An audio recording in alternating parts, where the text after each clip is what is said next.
Hello and welcome to 6 Minute English. I'm Rob. And I'm Neil. Hello. Hi there, Neil. Now, hardly a day goes by without hearing someone talking about some aspect of our bodies. Do you know what I mean, Neil? Ah, yes, Rob. Almost every part of our anatomy seems to be the subject of endless debate.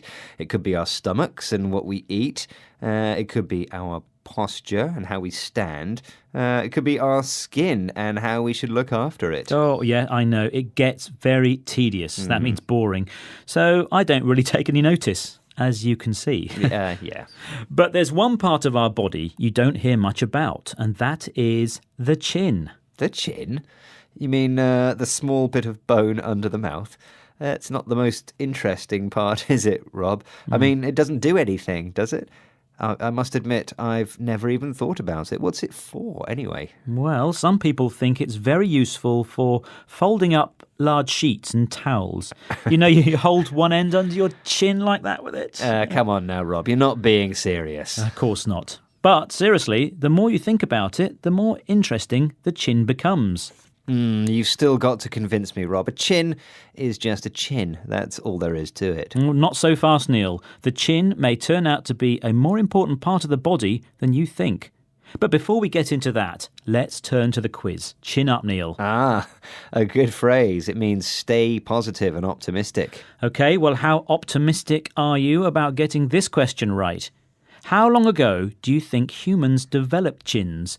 Was it A, 150,000 years ago, B, 2 million years ago, or C, 5 million years ago?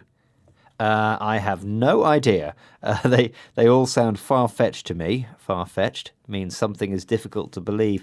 But I think I'll go for 2 million years ago. B, OK. Well, we'll find out if you're right or wrong later on.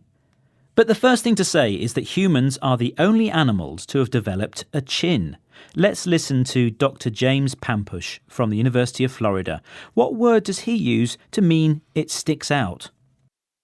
Humans are the only animal to have a chin. And by that I mean you have this bony projection underneath your teeth that sticks out past your teeth on the lower portion of your jaw. And it's such an unusual feature that in a way it sort of helps define what it means to be human.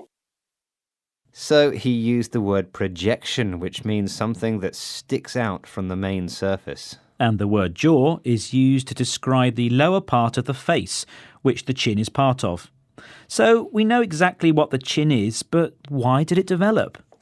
Now, from what I understand, Rob, it has a lot to do with when humans started to cook their food. So the food they ate became much softer, and therefore our ancestors, that's the people related to us from a long time ago, they didn't need powerful jaws or sharp teeth anymore. And strangely, that made the jaw drop and produce that odd piece of bone we know as the chin. But sometime later, the chin became associated with sexual attraction in men. Males with prominent, that means easy to see, jaws were supposed to be attractive to women.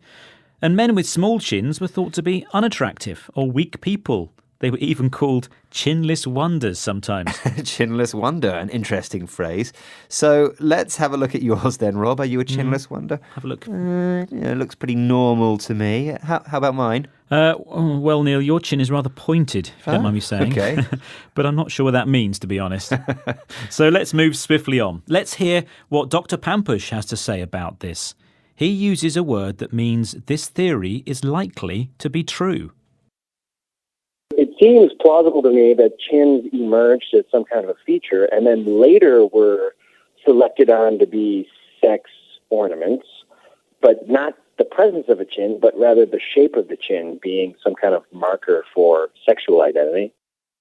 The word he used was plausible, meaning something that is acceptable or believable. The word chin has also given us some interesting expressions. A double chin, for example, describes loose skin hanging beneath the chin, which makes people look like they've got two chins. It's something that people don't like and often try to get rid of. And then there's the verb to chinwag. That means to talk a lot or to chat in a relaxed way with friends.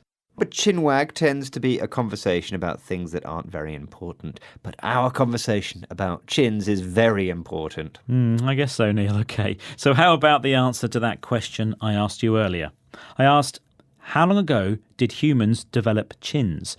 Was it A, 150,000 years ago, B, 2 million years ago, or C, 5 million years ago? And I said 2 million years ago. Ah, you know your chins? You were right. Brilliant. Well done. Chins really have been around for a long time. Now, before we go, it's time to remind ourselves of some of the vocabulary that we've heard today. Neil. Tedious. Chin up. Far-fetched. Projection. Jaw. Ancestors. Prominent. Chinless wonder. Plausible. Double chin. Chinwag.